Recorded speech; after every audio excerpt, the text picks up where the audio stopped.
সকাল বন্ধুরা, সবাই কেমন আছো? আশা করি ভালো আছো, সুস্থ আছো। কোচবিহার জেলারই ছোট্ট গ্রাম থেকে আমি প্রিয়া, আমার নতুন একটা ভিডিওতে সবাইকে অনেক স্বাগত, অনেক ভালোবাসা। তো আবার যাচ্ছি আজকে সোনোগ্রাফি করার জন্য। হ্যাঁ, তো চলো ওখানে যাই, গিয়ে দেখি সোনোগ্রাফি করি, কী সমস্যা কী বিচার। আর আজকে হচ্ছে 9টার মধ্যে বার হতে বলেছিল, 9টা না 9:30টার মধ্যে, এখন 9টা বাজে। দেখি ও বাড়িতে গেল, বাড়িতে গিয়ে কী কী দরকারি জিনিসগুলো আনলো। আমি আবার এই ড্রেসটাই পরলাম, যেটা পরে গেছে এটাই থাক, এটা পরেই যাব। তো চলো এখন যাব। আয়ুষ ঘুমাচ্ছে, আমি ঘুম থেকে উঠে বিছানাটা তুলে নিলাম। ও আস্তে আস্তে আর খালি পেটে যেতে বলেছিল, তো ওইভাবেই যাব। তো চলো রেডি তো হয়ে পড়েছি, এখন যাই, গিয়ে পরে তোমাদের সাথে আবার কথা হচ্ছে। অন্ধকার লাগে। তো বন্ধুরা, আয়ুষ সোনা ওই যে ঘুমাচ্ছে বিছানায়। কালকে রাত্রে কারেন্ট চলে গেছিলো, তাই এই যে এখন ফ্যানের হাওয়া পেয়ে একদম সেই ঘুম, মানে জামা টামা খুলে ঘুম। তো যাই হোক, অমা আসতেছি, হ্যাঁ চলো।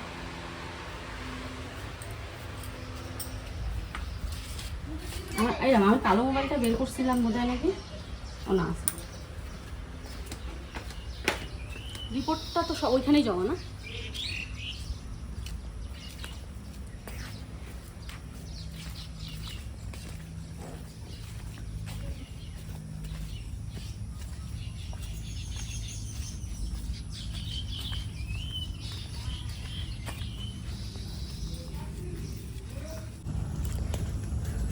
বাবা কাদা দিয়ে গেলাম। তো প্রত্যেকবার বন্ধুরা আমাদের বাড়িতে আষাঢ় মাসের যে বিপত্তারিণী পুজোটা হয়, প্রত্যেকবার হয়, কিন্তু এবার তো হবে না, ঠাকুমা মারা গেছে জন্য। যেহেতু বাড়িতে কালো সুজ,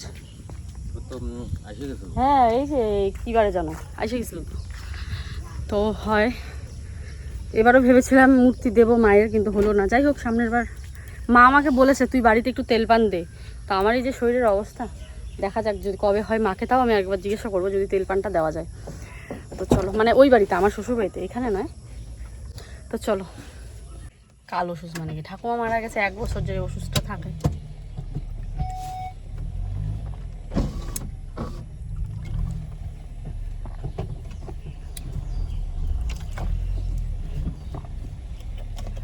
তো বন্ধুরা, আজকে কিন্তু ভীষণ একটা ভয়ে ছিলাম যে কি থেকে কি হয়। তো 2বার অলরেডি পিরিয়ডস হয়ে যায়, তো সেই জন্য একটা ভয় লাগছিল। তারপরে আবার মানে ডাক্তার কি বলে বা এটা কি হয়েছে কি না হয়েছে, মানে সব মিলে একটা ভয় লাগছিল। তার মধ্যে সোনোগ্রাফি করার পর কি ধরা পড়ে, মানে বুঝতেই পারছো, সবটা খুলে বলতেও কেমন একটা লাগে।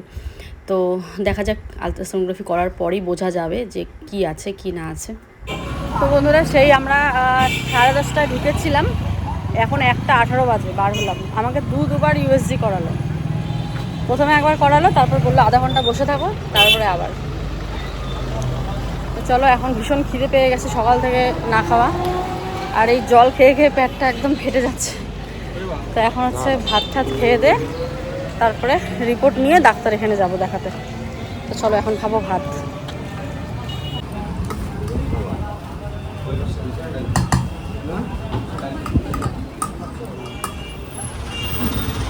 তো বন্ধুরা, এই যে রিপোর্ট নিয়ে বার হলাম, 1 ঘন্টা পর রিপোর্ট দিল।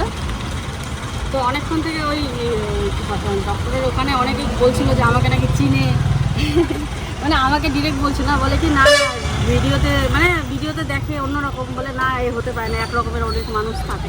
তো অনেকক্ষণ থেকেই কথা বলে 3-4 জন, মানে ওই স্টাফ আর কি।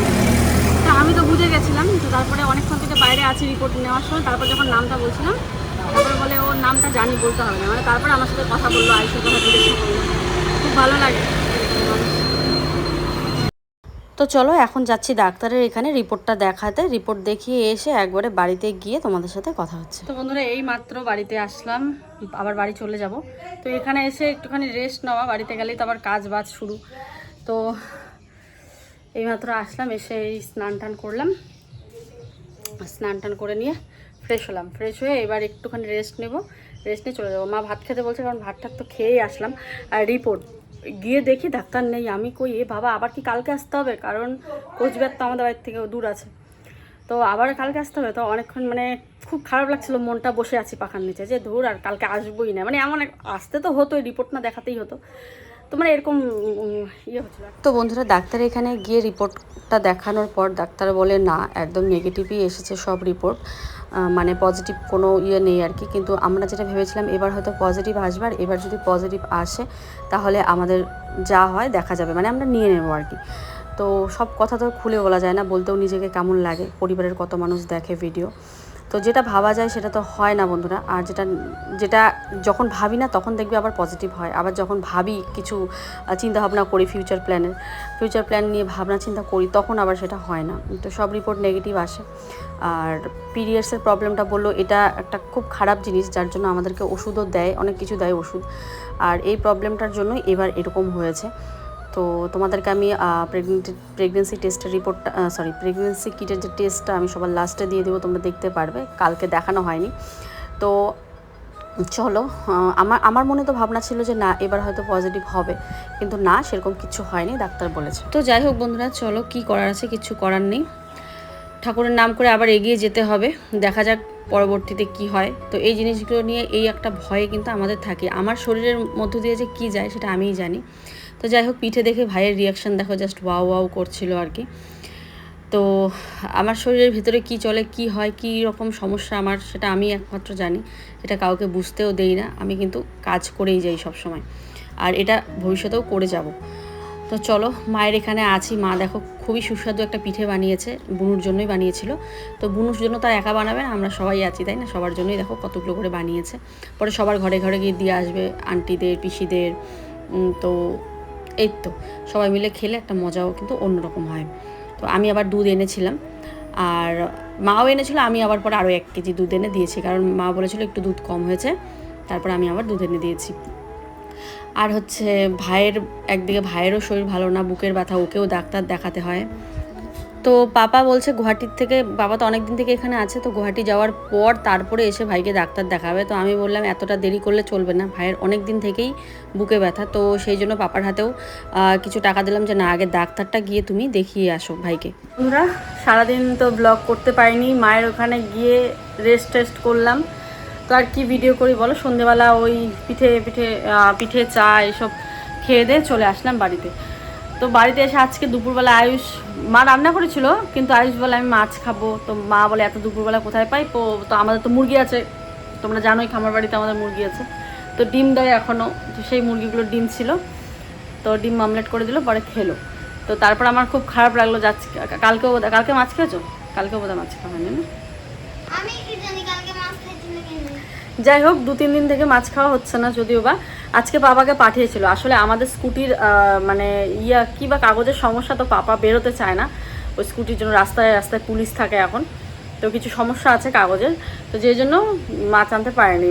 পাপা বের হয়েছিল মাছ আনার জন্য, তো পুলিশ ছিল বলে বলে থাক আজকে ডিম দিয়েই খাওয়া হোক। তো আজকে দুপুরবেলা বাড়িতে ডিম রান্না করেছিল। তো আয়ুষ তো ডিম খায় না, তো পরে আমি আসার সময় পোচ খাই, মানে ডিমের ঝোল পছন্দ করো না, তাই তো ওইটাই। তো চলো, আমি আসার সময় মাছ নিয়ে আসলাম, শরীরটা মানে খুব ক্লান্ত, সত্যি কথা বলতে গেলে শরীরটা খুব দুর্বল। লাইভের একটা কমিউনিটি পোস্ট করেও ডিলিট করে দিলাম, কারণ লাইভ আসার মনের জোরটা পাচ্ছি না। তো রান্নাবান্না তো করতে হবে, আর ঘরের দুয়ারের অবস্থা দেখো, পুরো অবস্থা, এখন বিছানা পাতবো, সব কিছু পরিষ্কার করবো, পুরো বাজে অবস্থা হয়ে আছে, পর্দা টাঙাবো, কালকের থেকে পুরো দমে আবার কাজে লাগতে হবে। কি করব বলো, এটাও তো শরীর একটা, তাই না? কখন কোন সময় কি পরিস্থিতি কি রূপ ধারণ করে কেউ বলতে পারে না। চলো, বিছানাটা পরিষ্কার করে নিয়ে আয়ুষকে লিখতে বসাবো। তো চলো এখন পাতবো, আগে পর্দাগুলো টাঙিয়ে নেব। সেই যে পর্দাগুলো ধোয়া হয়েছিল তারপর কিন্তু আর টাঙানোই হয়নি। সেদিন যে ডাক্তার এখানে গেলাম ওই দিন তো আবার ধরো মানে ঘুম থেকে উঠেই কিছু কাজ করে চলে গেছি, আর সেইগুলো টাঙানোরই সময় পাইনি। তো ভাবলাম চলো এগুলোকে আগে সকাল বলছি, এগুলোকে আগে টাঙিয়ে নিই। পর্দাগুলো না টাঙালেও রাত্রিবেলা করে ওখানে বেডশিট দিতে হয়, আর ফ্যানের হাওয়াতে বেডশিটটা পড়ে যায়, আর বাইরের থেকে সব দেখা যায়। তো সেই জন্য ভাবলাম না, আজকে আর নেই, আস্তে আস্তে কাজগুলো করি। আর এদিকে আয়ুষকেও বই পড়াবো, তবে বিছানাটা পেতে তবেই বই নিয়ে বসাবো। দেখো আয়ুষ ক্যামেরার সামনে কেমন করছে পাগলের মতন। তো চলো, আজকে ওইখানে বললাম না, হসপিটালে গিয়ে অনেক স্টাফদের সাথে, মানে এখন যেখানেই যাই না কেন বন্ধুরা, আমাকে প্রচুর মানুষ চেনে, আর সবাই কত ভালোবাসে, কত সুন্দর কথা বলে, বেশ ভালো লাগে। আয়ুষের কথাও জিজ্ঞাসা করে সবাই। তো চলো, এই বেডশিটটাই পাতবো, কিন্তু আমি ভাবিনি যে এটা পাতবো, আমি ভাঁজ করে রেখে দিচ্ছিলাম। তারপরে ওই ঘরে গিয়ে দেখি অন্য আর বেডশিট সেরকম আছে, তো ভাবলাম এটাই যখন একবার বের করা হয়েছে তাহলে এটাই পাতি, আবার 2 দিন পরে এটাকেই আবার ধুয়ে নেব। তো চলো এই বেডশিটটা তুলে দেবো। এই বেডশিটটা অমাবস্যার আগের বেডশিট, তো এটাকে তো ধুতেই হবে। সব কাপড় ধোয়া হয়েছে, শুধু বেডশিটটাই ধোয়া হয়নি। তো এটাকে এখন বের করে রাখলাম, এবার হচ্ছে বেডশিট পাতবো বিছানায়। আর কোনো জায়গার থেকে এসে যদি ঘরগুলো অগোছালো দেখি, সত্যি কথা বলতে নিজের একদম ভালো লাগে না। মনটা কীরকম যেন আনচান আনচান করতে থাকে যে যতই শরীর খারাপ থাকুক না কেন, কতক্ষণ আমি ঘর দুয়ারগুলো গোছাবো। তারপরে তো আবার রান্নাবান্না আজকে আছেই, রান্না করতে হবে রাত্রের রান্নাটা। তো তাই কোনো রকম করে তাড়াতাড়ি করে বিছানা পেতে নিলাম, কোনো বালিশের কাবার ঠাবার পাতলাম না, এমনি নর্মালি পেতে রাখলাম। এতগুলো কাজ করতে করতে হঠাৎ শরীর দিয়ে মানে এত ঘাম ঝরছে, আমি ফ্যানের নিচে বসে আছি তবুও মানে আমার শরীরটা মানে ভিতর থেকে যেন আগুন হয়ে বেরোচ্ছে, মানে এমন একটা লাগছে। তবুও সোফার মধ্যে এক গাদা কাপড়, সেগুলোকে তো ভাঁজ করতেই হবে, তো সেগুলোকে সুন্দর করে ছোট ছোট করে ভাঁজ করে নিচ্ছি। দেখো মনের অবস্থা, মনের শরীরের অবস্থা ভীষণই খারাপ। তবে ঘর দুয়ার নোংরা থাকলে মনটা যেন বলে যে না, আরও যেন আমার শরীরটা খারাপ লাগছে। তো সেই জন্য চেষ্টা করি যে না, এইভাবে ঘরটা যদি একটু পরিষ্কার রাখি, দেখবে মনটাও কিন্তু বেশ ভালোই লাগে। ঘর নোংরা দেখলে মনের দিক থেকেও শান্তি পাই না কেমন যেন। তো চলো প্রত্যেকটা কাপড় আমি ছোট ছোট করে ভাঁজ করে নিচ্ছি, আর তার সাথে ওইদিকে আয়ুষকেও আমি বই পড়াচ্ছি। তো চলো বই পড়ানো হয়ে গেছে, কাপড় টাপড় ভাঁজ করা হয়ে গেছে আমার। তো বন্ধুরা এবারে চলো দরজার পর্দাগুলো লাগিয়ে নিচ্ছি। পর্দাগুলো কেমন যেন কোকড়া লেগে গেছে, ওই দুদিন থেকে সোফায় ওইভাবে কুচরা মুচড়া হয়ে পড়ে আছে না, সেই জন্য পর্দাগুলো কেমন যেন কোকড়া লেগে আছে। তো চলো আস্তে আস্তে বোধহয় ঠিক হয়ে যাবে। আর দুদিন বাড়িতে নেই, বারান্দা ঠারান্দার যে অবস্থা হয়েছে মানে কি বলবো। দুদিন কোথায়, আগের দিন গেলাম আর পরের দিন বিকেলবেলা আসলাম, ওই ধরো দুদিনই।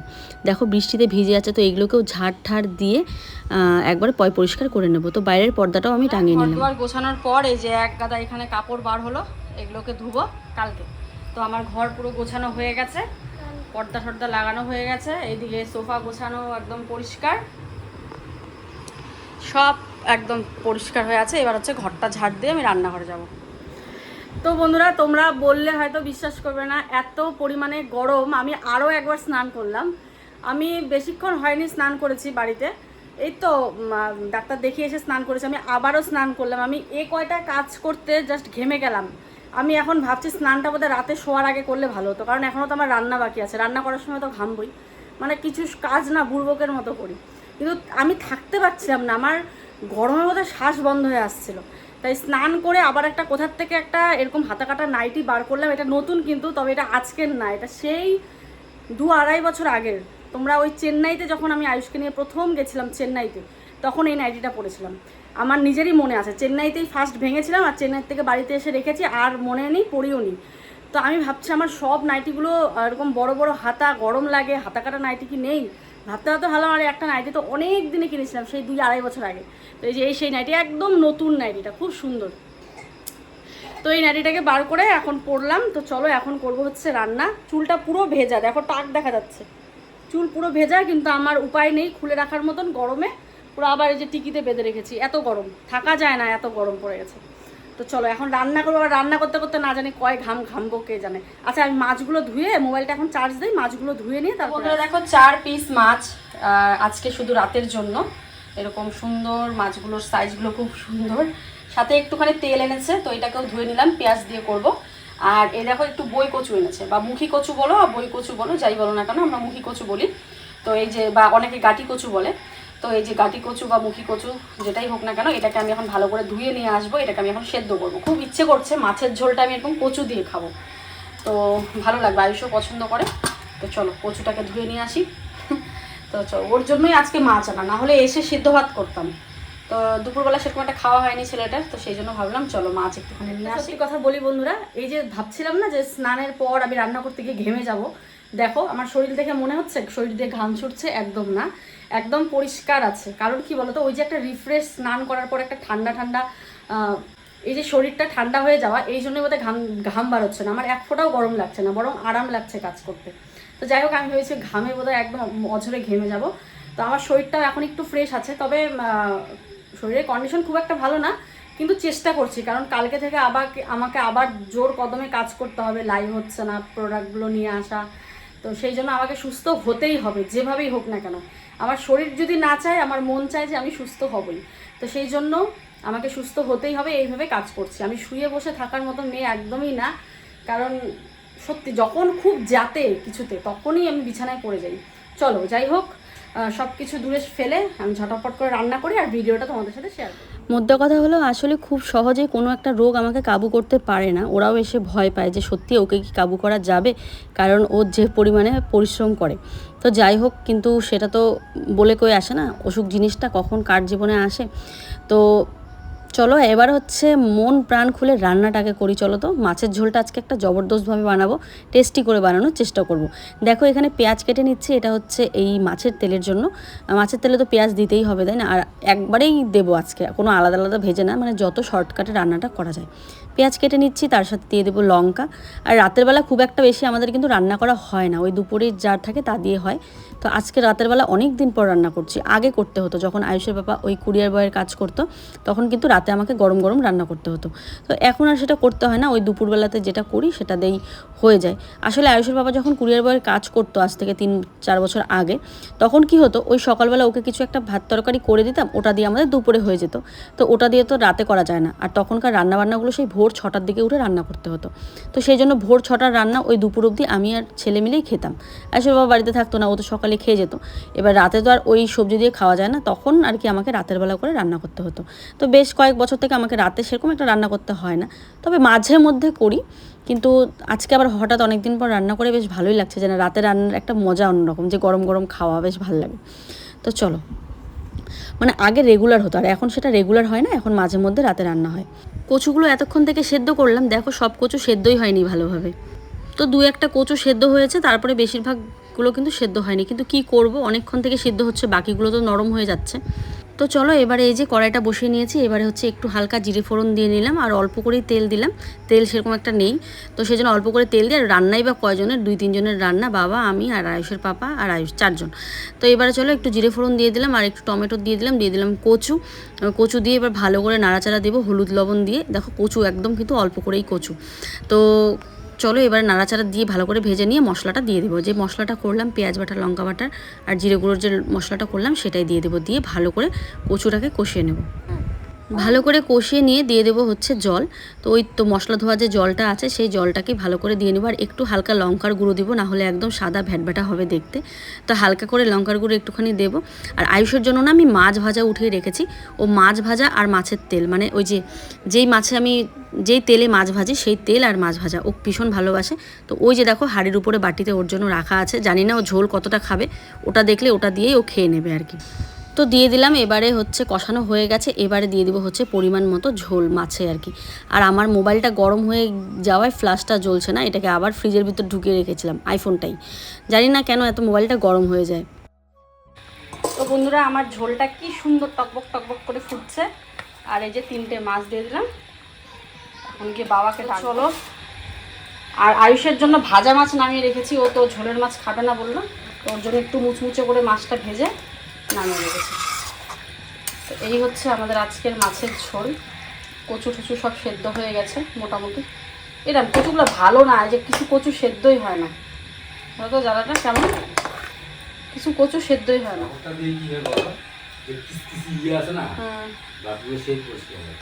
তো বন্ধুরা, মাছের ঝোলটা একটু তেল হয়তো কম হয়েছে, কিন্তু আমি খেয়ে দেখেছি পারফেক্ট।